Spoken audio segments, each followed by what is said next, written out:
자, 이제 우리 성경 말씀 보고 하나님 말씀 듣도록 하겠습니다. 오늘 성경 말씀은요, 다니엘서 1장 8절에서 17절까지 말씀인데, 여기 그냥 앞에 다 보시면 됩니다. 여기 보고. 자, 오늘 제목이 어떻게 됩니까? 한번 읽습니다. 시작. 네, 다니엘 알아요? 다니엘? 네, 다니엘. 다니엘 알아요? 알아요? 중고등학생들? 다니엘? 네. 이따가 얼마나 잘 아는지 약간의 질문을 하도록 하겠습니다. 먼저 다니엘서 1장 8절에서 17절까지 한번 보겠습니다. 제가 한 절 읽고 여러분들이 한 절 읽습니다. 다니엘은 뜻을 정하여 왕의 음식과 그가 마시는 포도주로 자기를 더럽히지 아니하리라 하고 자기를 더럽히지 아니하도록 환관장에게 구하니 하나님이 다니엘로 하여금 환관장에게 은혜와 긍휼을 얻게 하신지라. 환관장이 다니엘에게 이르되 내가 내 주 왕을 두려워하노라. 그가 너희 먹을 것과 너희 마실 것을 지정하셨거늘 너희의 얼굴이 초췌하여 같은 또래의 소년들만 못한 것을 그가 보게 할 것이 무엇이냐. 그렇게 되면 너희 때문에 내 머리가 왕 앞에서 위태롭게 되리라 하니라. 환관장이 다니엘과 하나냐와 미사엘과 아사랴를 감독하게 한 자에게 다니엘이 말하되 청하오니 당신의 종들을 열흘 동안 시험하여 채식을 주어 먹게 하고 물을 주어 마시게 한 후에 당신 앞에서 우리의 얼굴과 왕의 음식을 먹는 소년들의 얼굴을 비교하여 보아서 당신이 보는 대로 그들에게 행하소서 하네. 그가 그들의 말을 따라 열흘 동안 시험하더니 그들의 얼굴이 더욱 아름답고 살이 더욱 윤택하여 왕의 음식을 먹는 다른 소년들보다 더 좋아 보이지라. 그리하여 감독하는 자가 그들에게 지정된 음식과 마실 포도주를 제하고 채식을 주니라. 하나님이 이내 소년에게 학문을 주시고 모든 서적을 깨닫게 하시고 지혜를 주셨으니 다니엘은 또 모든 환상과 꿈을 깨달아 알더라. 17절에 금방 읽었는데 하나님이 주어예요.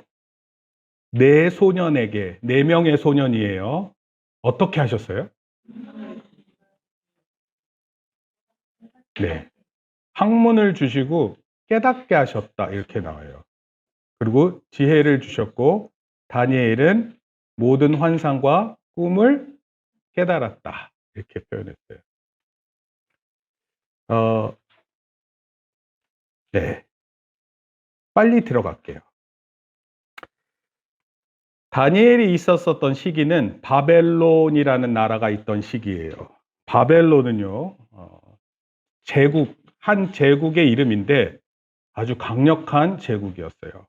아수르라는 제국이 제일 먼저 있었는데 그 아수르 제국을 무너뜨린 제국이 바로 바벨론 제국이에요. 지금도 바벨론 유적에 관련된 것을 유럽 국가에 가면은 바벨론에 대한 어떤 유적들, 많은 물건들이 나오는데 상당한 영향력을 가지고 있었습니다. 근데 그 왕 중에 한번 따라해 볼게요. 느부갓네살. 이 왕이 강력한 왕이었어요. 근데 이 왕에게 원래는 이스라엘이 여호와 김이라 그러니까 김씨처럼 느껴지죠? 근데 그게 아니라 여호와 김이라는 이름의 왕이 있었는데 이 왕이 바벨론에게 돈을 조공을 바쳤어요. 조공을 바쳤다 그래요.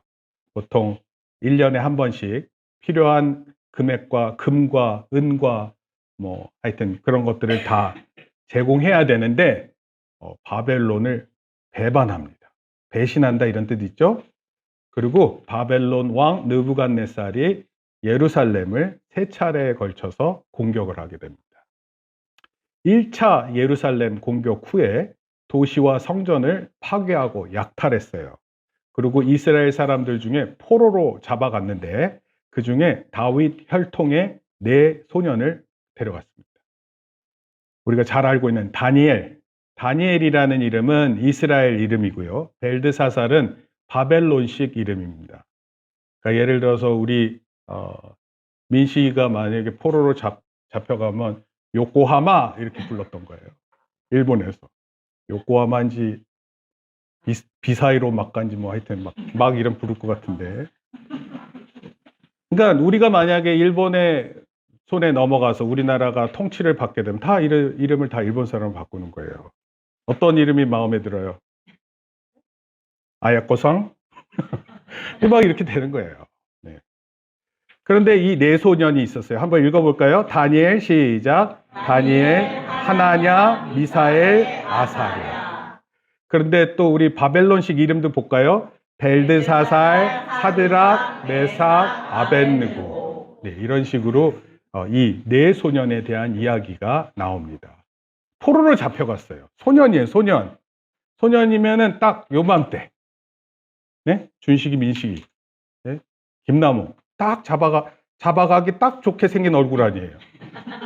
너 나와! 이렇게 해서 딱 데려간 거예요. 말 잘 듣게 생겼네. 네, 이런 겁니다. 다윗의 혈통을 포로로 데려갔다라는 것은요, 이 바벨론이 치밀한 계획을 세운 거예요. 어린 애들을 데려가서 훌륭히 가르친 후에 이스라엘을 설득하게 만드는 거예요. 니네 나라 포기해라. 그리고 이스라엘 사람들이 설득하는 거예요. 우리나라를 포기하는 게 낫습니다. 바벨론한테 싸우다가 큰일 납니다. 요즘에 그런 사람 몇몇 있어요, 우리나라에. 다니엘서는요, 이들이 포로로 잡혀갔던 정복자의 나라인 바벨론에서 소망을 잃지 않고자 했던 이들의 이야기예요. 나라가 다 무너지기 직전에 애들 4명이 포로로 잡혀갔는데, 그런 가운데서도 이스라엘에게 소망이 있다라는 것을 보여주는 게 다니엘서의 이야기예요. 1장과 6장은 다니엘과 세 친구에 대한 이야기예요. 그리고 7장과 12장은 다니엘이 본 환상에 대한 이야기예요. 다니엘서는 총 12장에 걸쳐 있습니다. 오늘 시간이 되시면 비행기 안에서 성경책을 읽어도 참 좋을 것 같아요. 어차피 비행기 출발할 때만 이렇게 창가에서 보고 그러고 나서 다 하늘이에요. 알죠? 네. 볼 거 없어요. 그리고 또 내릴 때 제주 살짝 보는 거고. 그러니까 성경책 읽으면 참 좋겠죠? 왕우진? 왕낙가소네 씨? 왕씨 자체가 우리나라 이름이 아닌 것 같기도 하고. 자, 흥미로운 점이 있는데, 다니엘서에 흥미로운 점이 있어요. 1장이 히브리어로 쓰였고, 2장부터 5장은 아람어로 쓰였어요. 그리고 다시 6장부터 12장은 히브리어로 쓰였습니다. 이 내용을 제가 잠깐 살펴볼 거예요. 이게 서론이에요, 오늘. 다니엘과 세 친구는요, 바벨론의 관리로 등용되기 위해서 교육을 받습니다. 그런데 이들에게 뭘 요구하냐면 유대인의 정체성을 버리라고 하는 거예요. 그래서 바벨론의 법을 따르라 이렇게 강요했어요. 근데 그것 중에 하나가 뭐냐면 이스라엘 사람들은 율법에 따라 먹는 것과 먹지 못하는 게 구분되는데 먹지 못하는 것을 먹으라고 강요하는 것입니다. 그런데 다니엘과 이 세 친구들이 그 먹는 것을 거절해요. 왕이 주는 음식인데. 그리고 율법을 순종하는 것이 중요하다고 생각해서 그렇게 거절했는데 그렇게 하다가 위험을 마주합니다. 왕의 말을 거역하면 어떻게 돼요? 네, 죽어요. 네, 죽는 게 당연한 거예요. 그러니까 어린 애들은 조금 설득할 거 아니에요. 김나무 알아듣겠니? 내 말을? 아니요. 내가 너를 천천히 설득해 주마. 그렇게 해서 설득시켜서 그 아이들을 키워서 이스라엘을 다 차지하려고 하는 게 바벨론의 계획이었어요. 그런데 그 위험에 처했던 이들에게 하나님이 도와주세요. 그런데 오히려 이 하나님의 도우심을 통해서 바벨론 왕이 이 다니엘과 세 친구를 높여줍니다. 참 신기하지 않아요? 그런 이야기가 다니엘서에 나와요. 2장부터는 더 흥미로운 이야기가 전개됩니다. 하루는 바벨론 왕이 꿈을 꿨어요. 근데 꿈을 해석할 수 있는 사람이 아무도 없는 겁니다. 다니엘밖에 없는 거예요. 왕의 꿈에 이런 게 있었어요. 4가지 재료로 만들어진, 여기 봐야 돼요. 4가지 재료로 만들어진 거대한 신상에 관한 것을 바벨론 왕이 꿈을 꿨어요. 근데 이 재료들은요, 역사에 등장할 제국들을 상징했어요. 바벨론 제국 다음에 다음 제국이 있다라는 거 아무도 모르잖아요. 그것을 상징하는 꿈을 바벨론 왕이 꿈을 꿨어요. 머리는 바벨론이에요. 그런데 마지막에 커다란 돌이 날아와서 바벨론 머리인 왕이 있는 신상을 부셨어요. 멀리서 돌 하나가 날아왔는데 그 큰 신상이 부서졌어요. 그리고 그 돌이 큰 산이 됐어요. 이 꿈은 나중에 일어날 일에 대한 환상이었고 이 꿈들이 그 기초가 되는 그런 내용이었어요. 근데 왕이 꿈을 꿨는데 이게 뭔지 모르는데 다니엘만 그것을 해석할 수 있었어요. 그 해석이 이래요. 바벨론의 첫 번째 머리 부분은 금으로 되어 있는데 이것은 바벨론을 상징합니다. 두 번째, 가슴은 은으로 만들어졌는데 메데와 페르시아라는 제국을 의미해요. 바벨론이라는 제국 다음에 누가 등장하냐면 메데와 페르시아입니다. 페르시아 들어봤어요? 페르시아? 세 번째는요. 배와 넓적다리를 말하는데 놋이에요. 놋으로 만들어졌습니다. 청동. 이것은 그리스를 나타냅니다. 그리고 네 번째는 뭐냐면 종아리와 다리인데 철로 만들어졌어요. 철. 어떻게 보면 철기 문명을 의미하는 거거든요. 근데 로마가 그런 철기 문명에 가장 힘을 갖춘 제국으로 성장합니다. 그리고 발은 철과 흙이 섞여져 있는데 이것은 로마 이후에 많은 유럽의 국가들이 섞여지지 않는 거예요. 서로. 그래서 서로 지금 어떻게 보면 유럽 국가들 보면 굉장히 많이 나눠져 있잖아요. 그런데 그런 것을 의미합니다. 바벨론 이후에 일련의 제국들이 나타나는데 그게 제국은 이렇습니다. 바벨론 다음에 메데 페르시아 또는 그냥 페르시아라고도 불러요. 그 다음에 그리스 제국, 그 다음 뭐예요? 로마 제국이에요. 바벨론 앞에는 누구라고 얘기했어요? 아수르 또는 아시리아 이렇게도 표현합니다. 모두 이 5개 제국을 얘기하고 이 5개 제국의 정점을 찍은 국가가 로마예요. 로마가 만들어 놓은 건요, 지금도 얼마나 큰 영향을 미치는지 몰라요. 모든 헌법들이 로마법의 기준을 삼습니다. 지금 도로 만드는 거 있죠, 도로 중간에 보면 이렇게 높이 올라오는데 그거 로마 때 이미 시행했던 거예요. 상수도 로마가 했습니다. 놀라울 정도로 특히 배들이 바다나 강으로 접안한다 그러죠. 다가올 때 배가 들어오려면 강이나 바닥이 깊이 파여 있어야 되는 거 아니에요. 이런 거 다 로마는 다 준비했습니다. 그것도 대리석으로 만들어놨습니다. 놀라운 힘과 기술을 가지고 있었습니다. 근데 이 나라들은요, 세상을 폭력적으로 다스려요. 힘으로 다스립니다. 말 안 들으면 어떻게 해요? 말 안 들어? 두들겨 패면 말 듣게 돼 있어요. 아니면 상징적으로 한 명을 딱 죽이잖아요? 그럼 모두 말 들어요. 그런데 이런 제국들이 그렇게 계속 나타나는데 언젠가 하나님 나라가 임하는 거예요. 마치 작은 돌멩이 하나가 날아오는데 말도 못하는 속도로 날아와서 그 큰 신상을 무너뜨리는 것처럼 하나님의 나라가 임할 것인데 그때 이 모든 제국들, 힘을 자랑하는 나라들이 다 낮아지고 하나님만이 통치하신다. 하나님만이 치유하신다. 하나님의 공의로 채울 것이다. 이런 뜻이에요. 여러분, 이 사실을 어린 우리 친구들이 아는 게 중요할까요? 안 중요할까요? 너무나도 중요한 사실이에요. 이 세상은 폭력적이고 무섭고 잘못된 일이 많지만 그러나 언젠가 하나님께서 이 모든 일들을 다 무너뜨리고 교만한 사람들을 다 낮추시고 막 때리고 싸움 걸고 이런 사람들 있잖아요. 그런 사람들 다 낮추시고 하나님만이 유일한 높으신 분임을 드러내는 그런 때가 올 것이다라는 것을 예언하는 그런 것이었어요. 3장에서 다니엘의 세 친구들이 나와요. 바벨론 신상을 섬기라 그랬는데 안 섬기겠다. 그래서 결국 어떻게 돼요?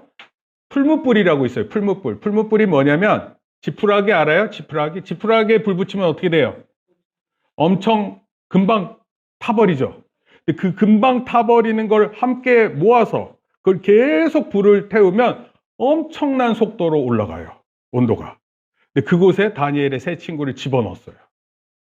어떻게 됐을까요? 살았어요. 가 아니라 죽었어요? 그건 더더욱 아니고요. 다니엘서를 안 읽어보셨군요. 다니엘서에 보면 3명이 들어갔는데 4명이 있었어요. 그리고 그 4명이 누구였어요? 네 번째 사람이. 하나님이 계셨어요. 그리고 그 하나님이 그 3명의 친구들과 그 불 속에서, 따뜻한 불 속에서 대화를 나누고 계셨어요. 그랬더니 왕이 밖에서 쳐다보고 있는데 4명이 있으니까 어떻게 됐겠어요? 꺼내라? 누구냐? 뭐 궁금했을 거 아니에요. 그러면서 다니엘의 세 친구가 나와서 왕에게 설명을 했어요. 누구예요, 누구? 하나님이에요. 하나님이 그 사실을 보여줬고, 그렇게 해서 왕이 오히려 다니엘의 세 친구를 높여줍니다. 그리고 이렇게까지 얘기해요. 너의 하나님이 참 하나님이시다. 와, 멋지지 않아요? 우리 같으면 불에 가면 금방 탈 텐데. 예? 1초 컷? 0.5초 컷? 뭐 이렇게 될 것 같은데. 불타는 거 얘기하는 거예요. 그런데 하나님이 함께 계시면 이 사실을 믿는 거예요. 하나님이 함께 계시면. 이게 뭐 저절로 넘어가네요. 넘어가면 안 됩니다. 하나님 함께 계시면 나를 구원하신다. 믿는 거예요. 이해돼요? 어떤 상황에서 하나님 나를 구원하신다. 그리고 4장은 느부갓네살의 교만, 그리고 그의 아들 벨사살의 교만이 5장에 나타나고, 벨사살은요 한순간에 죽습니다. 그날 밤 죽어요. 아버지와 아들은 바벨론 제국의 힘으로 매우 교만했어요. 이번 수련회 때 여러분 하나 꼭 지켜요. 따라합시다. 교만하지 말고 겸손하자. 네. 자기 하고 싶은 거 생각하지 마세요. 남이 필요한 것이 보이면 오히려 도와주세요. 가만히 볼 거예요. 가장 교만한 사람을 데리고 제 옆자리에 앉혀놓고 저랑 같이 잠도 잘 겁니다. 아니, 여자들은 안 됐는데 뭐 어찌됐건 여러분, 하나님 앞에서 교만하다가 죽게 됐어요. 그런 일들이, 여러분, 가장 강력한 힘을 가졌다고 하는 왕들도 그런 위치에 처하는 거예요. 꼭 기억하세요. 느부갓네살은요 교만해서 나중에 자기 멋대로 하다가 짐승처럼 삽니다. 소처럼 풀 뜯어먹고 그랬어요. 이상하죠? 왕인데. 그러다가 정신을 차렸어요. 그래서 왕의 자리를 회복합니다. 그의 아들 벨사살은요 하나님이 말하는 말씀을 듣지 않았어요. 그리고 그날 밤 암살당했어요. 중요한 메네 데겔 우바르신이라는 메시지를 벽에 손이 하나 나타나가지고 글을 쓴 거예요. 너를 재어보고 재어봤더니 하나님의 기준에 맞지 않았다. 그리고 그날 밤 암살당합니다. 이 이야기는요 창세기 1장 2장의 모습을 보여주는 것 같아요. 처음 인간은요 왕 같은 존재였습니다. 온 세상을 다스릴 수 있었어요. 온 천지 만물을 다스릴 수 있었습니다. 근데 사실 이것은 하나님이 우리에게 주신 대리권이에요. 대리권, 대리인이에요. 우리가 왕이 아니라 하나님이 가장 높으신 분이신데 그 하나님의 일을 우리가 잠시 맡아 가지고 있는 거예요. 여러분, 오늘 우리 삶도 마찬가지예요. 여러분들에게 주어진 생명이 여러분 것이 아니에요. 하나님이 주셔서 있는 거예요. 이 사실을 믿어야 돼요.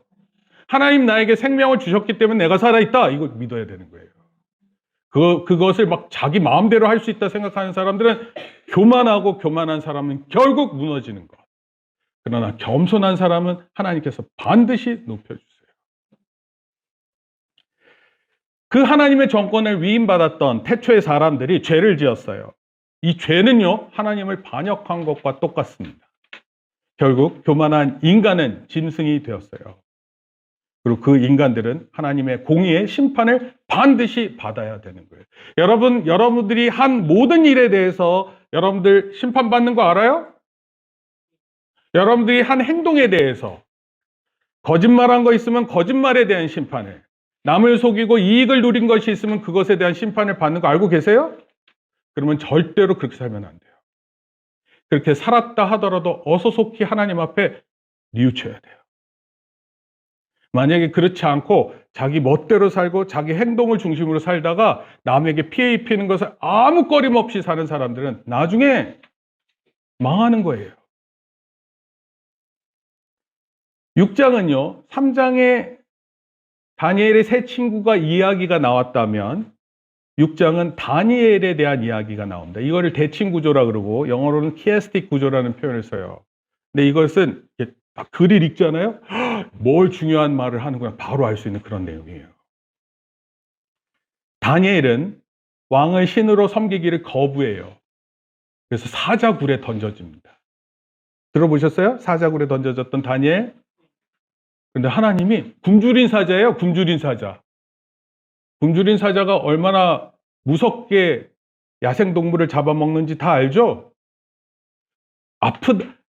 여러분, 염소가 아프다고 하는데 사자가 안 먹어요? 그런 거 상관없이 먹습니다. 무자비예요.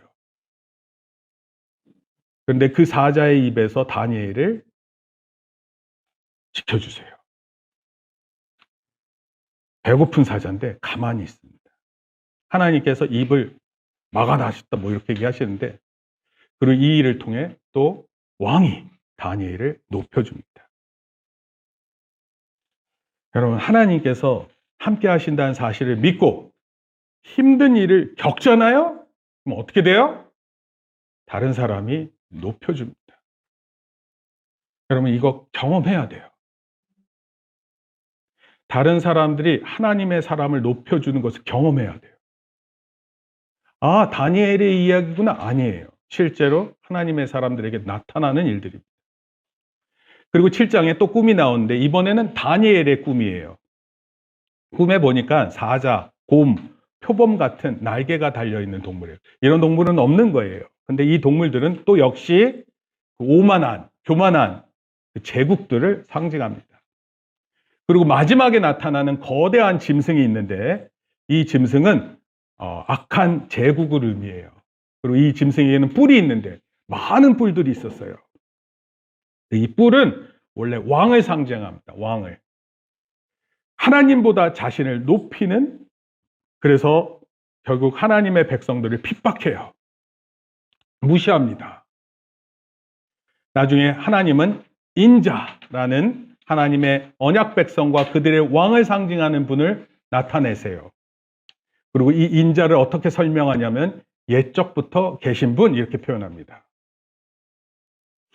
여러분, 창세기 1장 읽으면 태초에 하나님이 천지를 창조하신다 이런 표현이 있는데 그 태초보다 먼저 계신 분이에요. 누구겠어요?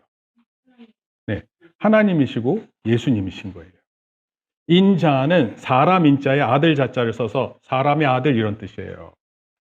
사람의 아들인데 옛날부터 있었다. 그리고 그 하나님은 인자를 통해 거대한 짐승을 멸하고 하나님 우편에 앉히셔서 그의 백성을 통치하게 하신다. 이 누구예요? 예수님이에요. 하나님 우편에. 여러분, 하나님 오른쪽에 앉았으니까 하나님보다 못한 이런 뜻이 아니라 하나님이 그가 가지신 모든 통치권을 아들 예수에게 주신 거예요. 이제 그 예수님이 통치하시는 겁니다.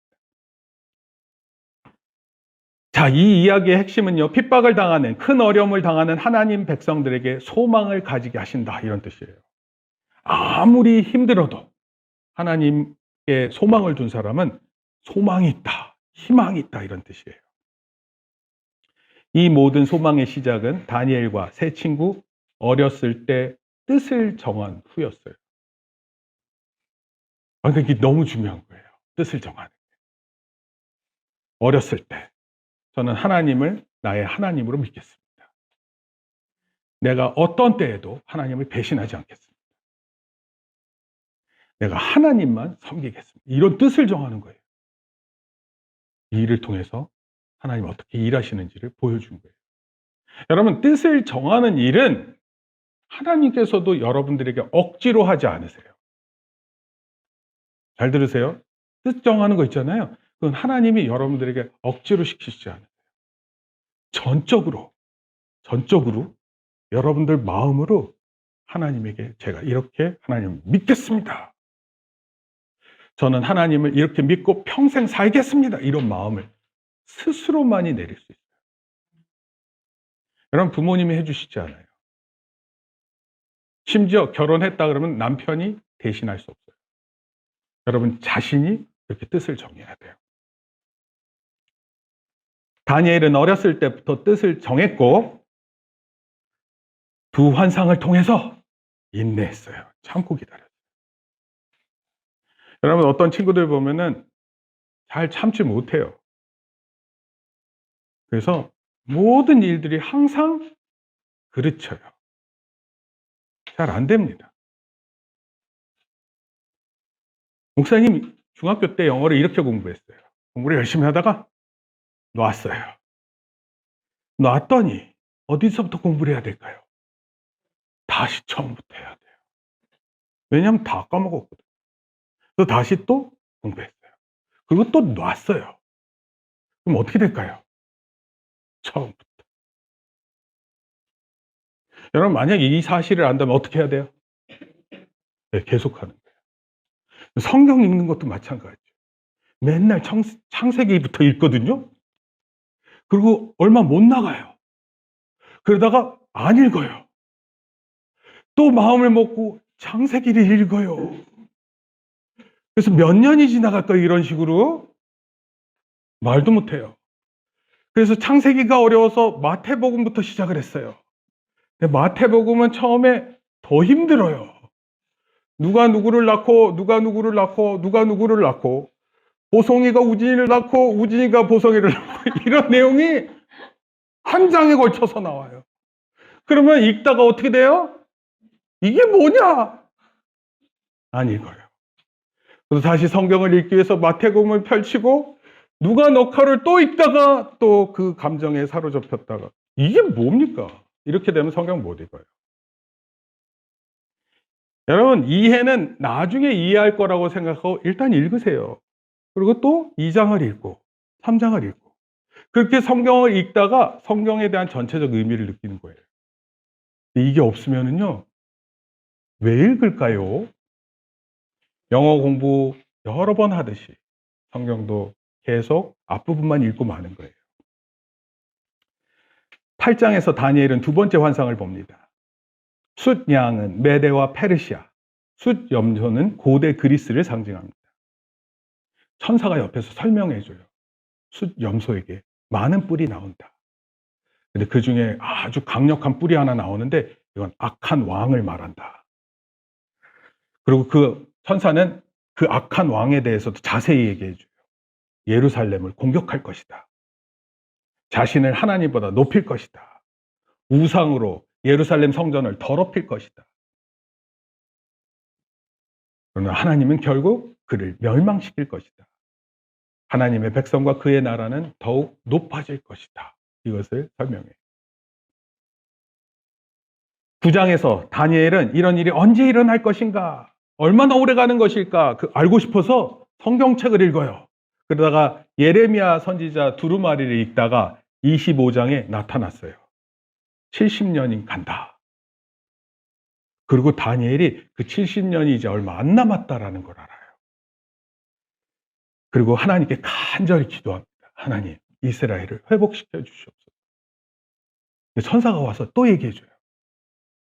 이스라엘이 반역이 계속될 것이다. 그들의 포로 기간이 7배나 길어질 것이다. 7배면 몇 년이에요? 490년. 10장, 12장은 다니엘의 세 번째 마지막 환상이에요. 역시 제국들이 등장해요. 페르시아, 그리스, 그리고 그리스의 알렉산더 대왕으로부터 작은 왕들이 등장합니다. 북쪽의 왕이 예루살렘을 침공하고 성전에 우상을 세우고 하나님보다 자신을 높이지만 벼랑간 멸망해요. 누가 멸망하는 거예요? 페르시아, 그리스니까. 그리스가 멸망. 그리스 안 멸망할 줄 알았는데. 어떤 사람은 이 사건을 BC 160년대 시리아 안티오쿠스 왕의 침략에 대해서 얘기한다고 얘기해요. 어떤 사람은 AD 70년 로마 제국 예루살렘 파괴를 얘기합니다. 어떤 사람은 예수님이 재림시 미래에 있을 것이라는 이야기라고도 해요. 세 가지 견해가 있어요. 세 가지 견해는 어떤 의미에서 모두 가능한 견해이기 때문에 열어두고 이해하고 있어요. 분명한 것은 이런 거예요. 다니엘서는 모든 미래 세대에게, 여러분들에게 미래 세대예요. 목사님은 미래 세대가 아니에요. 목사님은 앞으로 10년 미래면 더 나이 드는 거고, 그리고 더 10년 지나가면 아마 마무리 지어야 될 것 같아요. 그럼 어떻게 해야 돼요? 하리나, 너가 일어나야 돼. 아, 내가 이제부터 일어서, 네, 맞아요. 보성아, 다음 세대에 차기 주자. 아이나, 넌 뭐 할래? 뭐 하고 싶어요? 하나님 안에서 꿈꾸는 거예요. 이런 사람 되겠습니다. 예수님도 다니엘서를 언급하셨어요. 당시 예루살렘에 있는 지도자들을 가리켜서 얘기했어요. 요한계시록을 쓴 요한도 다니엘을 적용해서 로마와 이후 모든 제국에 대해서 예언했어요. 로마 망했어요? 안 망했어요? 안 망할 것 같았는데 500년의 평화를 이루었다고 말하는 로마도 망했어요. 우리 평화는 얼마나 갈까요? 다니엘서의 핵심은 모든 세대를 위한 하나의 유언과 약속을 보여주세요. 잘 보세요. 하나님의 나라를 인정하지 않을 때 인간은 난폭한 짐승으로 변한다. 그러나 동시에 하나님은 이 짐승을 대적하시고 그의 백성을 구원하신다. 다니엘서를 통해 하나님의 신실하심을 불러일으키는 참된 소망을 알 수 있다. 자, 이걸 토대로 해서 제가 여러분들한테 얘기할게요. 첫째, 읽습니다. 우리는 시작. 우리는 다니엘처럼 전쟁 포로로 잡혀가더라도 소망을 잃지 않을 수 있습니다. 여러분, 전쟁 포로, 사실 우리 지금 전쟁이 없기 때문에 전쟁 포로가 없는데 이 세계, 온 세계에 지금 전쟁이 있어요, 없어요? 청소년과 청년들에게 주시는 말씀이에요. 전쟁 포로는요, 원래 극심한 상태에 놓입니다. 군인이 전쟁터에서 상대 국가에게 잡히면 온갖 고문을 당해요. 심지어 죽어요. 당연히 시키는 대로 해야 합니다. 어쩌면 온갖 자신이 갖고 있는 국가 기밀 내용을 말해야 될지 몰라요. 놀랐죠? 2022년, 이게 2월 달에 러시아 우크라이나 전쟁이 있었어요. 2개월 만에 포로로 잡혀갔습니다. 이 사람이 24년 1월, 지난달이에요. 포로 교환이 있었어요. 95kg의 사람이 57kg가 됐어요.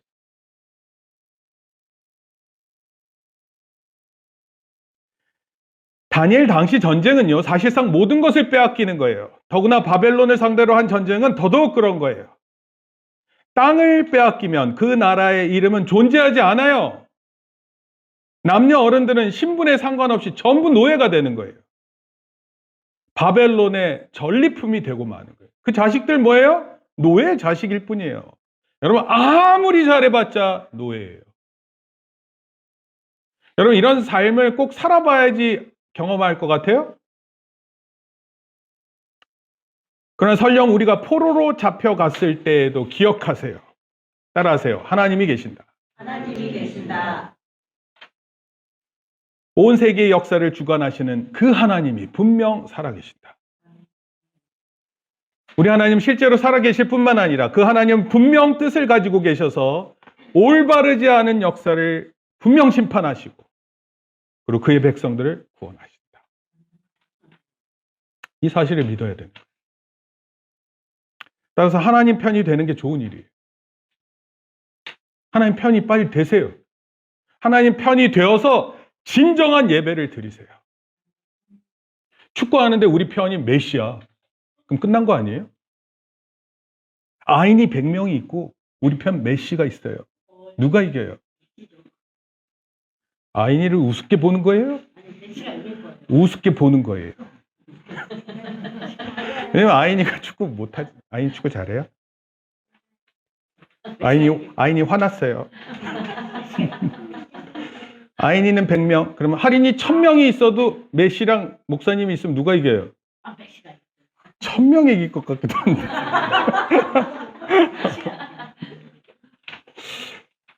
할인은 지금 무슨 뜻인지 잘 모르는 것 같아요. 할인이 1000명? 내가 어떻게 1000명이 되지? 손오공이가. 둘째, 따라합니다. 시작. 우리는 분명 나쁜 지도자들을 만나게 될 것이지만 역시 소망을 잃지 않을 것입니다. 우리에게 나쁜 지도자가 있을 수 있어요, 없어요? 있어요. 반드시 그거 경험합니다. 제가 그래서 서글퍼요, 저도. 다니엘서에 나오는 예언된 지도자들 하나같이 악한 왕들이었어요. 그리고 다니엘은 그런 악한 왕들 밑에서 높은 책임자로 있었어요. 하필. 다니엘을 가리켜서 세 번째 높은 사람이다 이렇게 표현했어요. 세 번째로 높다. 그게 무슨 뜻 같아요? 첫 번째는 누가 제일 높을까요? 왕이에요. 두 번째는? 아닌데요. 두 번째는 누굴까요? 왕의 아들이죠.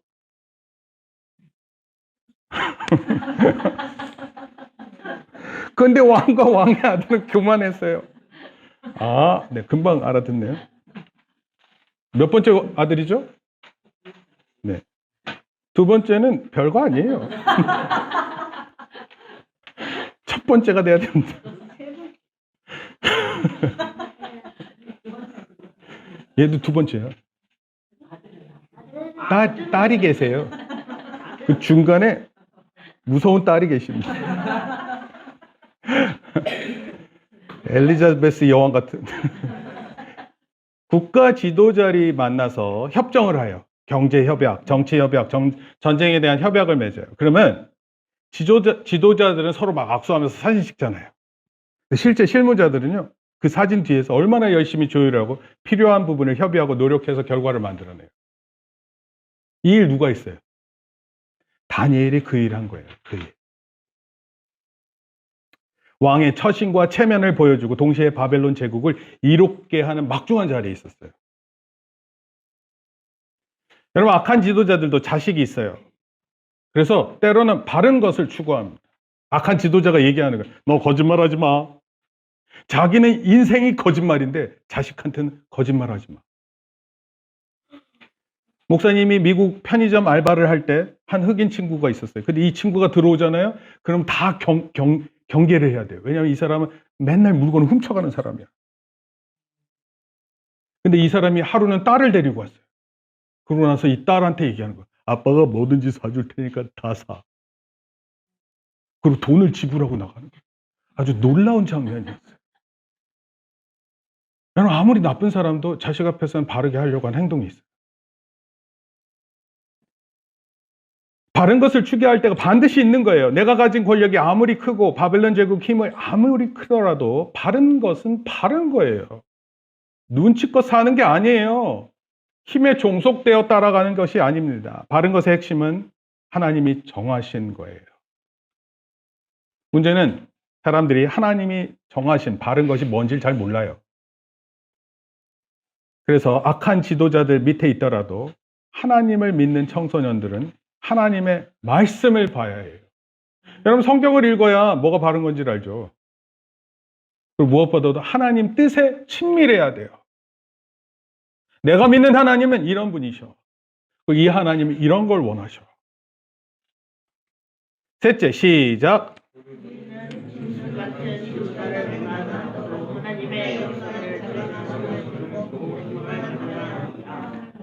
다니엘은 놀랍게도 4명의 지도자를 만납니다. 바벨론이라는 제국에서 느부갓네살, 그 다음에 벨사살,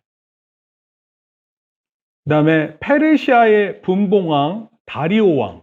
다리오 왕은 페르시아의 고레스라는 왕이 있거든요. 근데 그 고레스 왕의 삼촌이고, 그 삼촌이 이제 예루살렘에 와서 다스리는, 그 지역을 다스리는 일종의 분봉왕, 지방자치단체장입니다. 알렉산더 맥클라렌이라는 사람이, 이 사람이 설교하시는 목사님이신데 다니엘이 이렇게 표현했어요. 한번 들어보세요. 다니엘은 고레스 원년까지 살았다. 고레스 왕이 4번째 왕이에요. 그러니까 나이가 이때는 되게 많았어요. 이 짧은 말에 많은 의미가 있다. 국가의 모든 어려움과 왕의 광난과, 왕이 미쳐 날뛰는 거예요. 그의 후계자들의 죽음과 소용돌이치는 음모와 질투와 책략과 박해 속에서 이 사람은 꿋꿋하게 견뎌냈다. 하나님은 자신을 변함없이 의지하는 사람을 지키신다. 이 세상도 그 영광도 다 지나가지만 하나님의 뜻을 행하는 자는 영원히 거하는 것이다. 와, 멋지잖아요? 하나님의 뜻에 거하는 거예요. 오늘 나에게 하나님께서 원하시는 뜻이 무엇이다 분명히 아는 거예요. 그리고 그것에 딱 안주하는 거예요. 더 이상 배울 거 없어요. 사람들은 다니엘이 4명의 왕을 섬겼다고 말할지 모르지만 사실 다니엘은 5명의 왕을 섬겼어요. 5번째 왕은 누굴까요? 눈치만 빨라가지고. 맞습니다. 사실 다니엘은 5번째 왕이 아니라 첫 번째 왕을 그리고 유일한 왕으로 믿고 살았던 거예요. 그래서 그의 삶은 그야말로 위대한 삶이었습니다. 원래 정치인이 되면 정적들이 많아요. 그래서 억울하게 굶주린 사자굴에서 지내기도 해요. 근데요, 만약에 여러분들이 억울한 일에 연루돼서 사자굴에 던져졌어. 그럼 어떤 마음일 것 같아요? 억울하게. 내가 한 짓이 아닌데 사자굴에 들어갔어요. 여러분들은 사자의 한입거리예요. 그럴 때 어떻게 할 것 같아요? 장례린 어떻게 할 것 같습니까? 저 수능 시험 봐야 되는데요. 이렇게 해서 나갈 것 같아요? 사람들은요, 억울해서 못 살겠다고 해요. 근데 다니엘은 그런 상황에서 억울해하지 않았어요. 아, 제가 이거 담고 싶어요. 너무너무 담고 싶어요. 그리고 유일한 왕 되신 하나님을 믿었어요. 다니엘은 이렇게 살기를, 하나님 믿기를 어렸을 때부터 그 뜻을 정한 거예요. 정합시다. 오늘 그냥 한 번에 다 해버리죠. 네? 장우린 씨, 정진기 씨, 김도현 씨. 네? 정합시다. 그가지 거. 일단 정해놓고 시작하자고. 지금 이게 지금 도원의 결의를 다지는 게 아니라 하나님 앞에서 여러분들이 마음을 정하는 거예요. 결론적으로 말씀드리고 어렸을 때 또는 청년의 때 첫 번째 다가오는 시험이 대개 그 사람의 전생의 일을 결정해요. 여러분들한테 다가온 아주 어렸을 때 다가오는 그 어려움이 시험이 여러분 인생을 결정해요. 그래요. 다니엘처럼 그래요. 에이, 나중에 정해도 되는 거 아니에요, 목사님? 너무 심하게 우리를 그렇게 몰아치면 안 돼요? 아니에요. 절대 그렇지 않습니다. 여러분 젊은 때 한 번 정하는 그 마음, 뜻을 정하는 거, 그게 평생을 가게 만들어요. 왜 이런 말이 있겠어요? 3살 버릇이 왜 80까지 가요? 한 번 그 습관이 된 거, 특히 신앙의 습관이 되잖아요? 가는 거예요. 다니엘의 젊은 시절에 확고한 신념과 고귀한 목표는 그의 고귀한 성품의 기초를 형성했어요. 이 모든 것이 어릴 때 결정돼요. 부모들이 성장기 아이들이 키가 안 자라면 모두 걱정할 거 맞잖아요. 그러나 진짜 걱정해야 하는 것은 하나님을 어떻게 믿을 것인가를 정하고 그리고 그 하나님께서 주관하시는 역사 속에서 흔들림 없이 살아가는 게 중요해요. 기껏 시집 보내놨더니 울고불고 난리가 난 거예요. 그때 부모로서 자식한테 뭘 해줘야 될까요? 아들이 성실히 노력해서 자기가 원하는 일들을 다 성취했어요. 근데 한순간에 좌절하는 거예요. 그때 뭘 얘기하시겠어요? 세상이 말도 안 되게 변화되더라도 그 시대를 탓하는 게 아니에요. 자신에게 주어진 일을 성실히 하는 가운데 하나님께 늘 감사한 마음으로 살아가는 것입니다. 우리가 부모를 정할 수 없듯이 하나님을 우리가 정할 수 있는 것이 아니에요. 그럼에도 사람들은 자신이 믿고 싶은 것을 믿고 자신이 보고 싶은 것을만을 위해 자신의 목표를 설정해요. 하지만 다니엘처럼 하나님의 뜻을 이룬 분들을 생각하면서 우리 자신의 뜻을 하나님의 뜻에 맞추어 살아가는 저희 교회 성도들 되기를 축복합니다. 기도하겠습니다. 주님 감사합니다. 하나님 다니엘처럼 어려서 하나님을 선택하고 온 우주를 만드신 하나님께서 나를 향한 뜻이 계심을 믿고 그 가운데 믿음으로 선택하는 우리의 삶이 되게 도와주시옵소서. 우리가 살아갈 때 말도 안 되는 일을 경험하고 억울한 일들을 경험하고 그러나 그런 지도자를 만나더라도 그러나 그런 때 하나님께서 우리에게 허락하신 소망이 끊어지지 않게 우리를 붙들어 주시옵소서. 오늘도 질병 가운데 또 여러 상황 가운데 처해진 가운데 소망이 없다고 생각하는 모든 분들에게 이 다니엘 말씀이 소망되기를 소원합니다. 예수님의 이름으로 기도합니다. 아멘. 이제는 우리 주 예수 그리스도의 은혜와 하나님 아버지의 크신 사랑과 성령님의 감화 감동 교통하심이 이제 다니엘처럼 뜻을 정하고 살기로 다짐하고 돌아가는 모든 성도들, 또 우리 사랑하는 모든 자녀들 머리 위에 이제로부터 영원토록 함께 있을지어다. 아멘. 우리 박수로 하나님께 영광.